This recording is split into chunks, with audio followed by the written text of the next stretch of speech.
Merci beaucoup.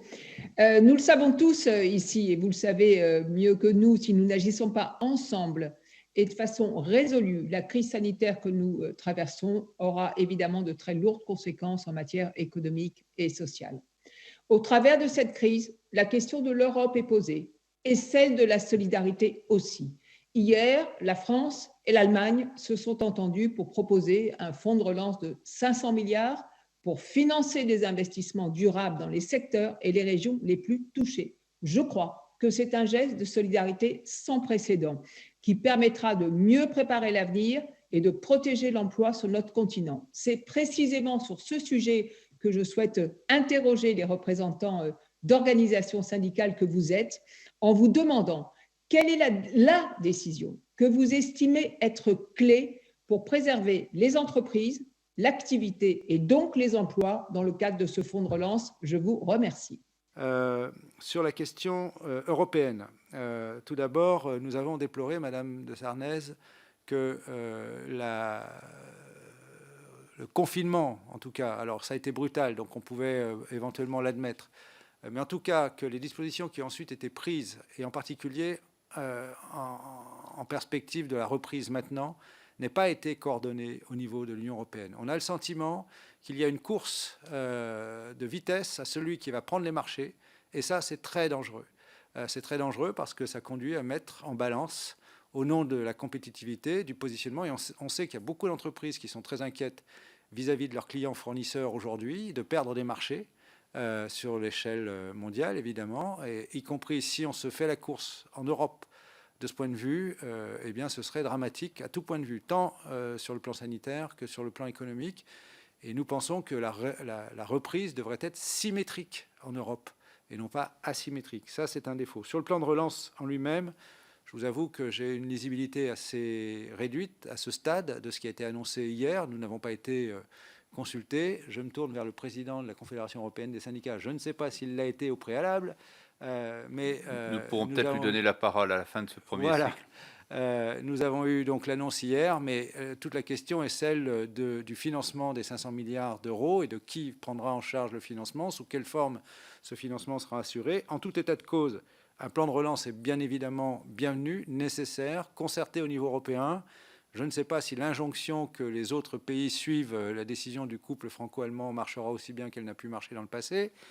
Si elle marchait sur tous les points, je ne sais pas. Mais en tout cas, ce qui nous paraît important, c'est que les questions de stratégie industrielle valent, y compris en termes de coordination européenne. Les grands projets comme Airbus, par exemple, il est connu, mais d'autres ont été concertés au niveau européen et ont été en général des réussites.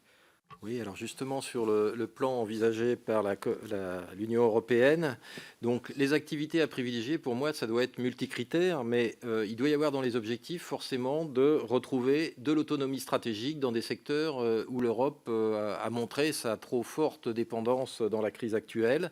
Il y a bien sûr la transition énergétique comme secteur et la transition écologique au sens large. Il faut aussi que ce plan adresse de manière différenciée les secteurs qui ont été plus ou moins touchés. Et effectivement, il faudra que l'aide soit plus importante pour les secteurs touchés.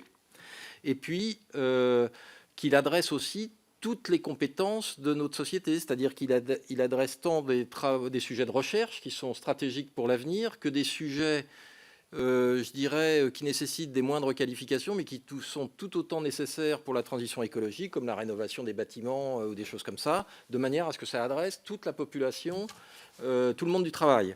Et puis, il faudra qu'il y ait des contreparties, je pense, et notamment à travers des formes de co-investissement pour que ce plan de l'Europe soit finalement, génère un bras de levier et soit un encouragement à faire que des entreprises, bien sûr celles qui le peuvent, mais je ne reviendrai pas sur mon exposé d'avant, puissent co-investir et bien sûr qu'il y ait des contreparties et que les travaux qui seraient financés par la Commission européenne en tout état de cause soient bien effectués par des travailleurs européens. L'Europe a réagi un peu mieux qu'on aurait pu le craindre face à cette crise. Il y a eu évidemment encore beaucoup de ratés, mais c'est lié à la logique de solidarité qui n'est pas super développée à certains moments. L'initiative d'hier pour la Confédération européenne des syndicats et pour la CFDT, c'est une excellente initiative, tout simplement parce qu'il y avait besoin de remettre de la mutualisation. Et surtout, ça fait un effet levier extrêmement important pour expliquer à un certain nombre de nos collègues, y compris syndicaux d'ailleurs, des pays nordiques ou de Néderlande, de Hollande, des Pays-Bas, qui a nécessité de jouer de la mutualisation et de la solidarité. Alors maintenant, il va falloir le regarder un peu sous le capot, ce qu'il y a dans ce plan, Madame de Sarnez, pour qu'on soit dans cet investissement. Mais je crois qu'on avait besoin de ça. On avait besoin de ça. C'est pas suffisant. La Commission va présenter le 27 mai son plan de relance, le programme social de la Commission et un certain nombre de plans de financement. On va attendre ça pour se prononcer, mais je pense qu'on avait besoin, et je le dis sans état d'âme, c'est une excellente nouvelle, y compris pour avoir eu nos camarades espagnols hier, pour certains syndicalistes espagnols, c'est quand même si on a encore beaucoup de précisions à attendre, et on les attend avec impatience, c'est quand même une logique qui commence à s'inverser, même si il était grand temps.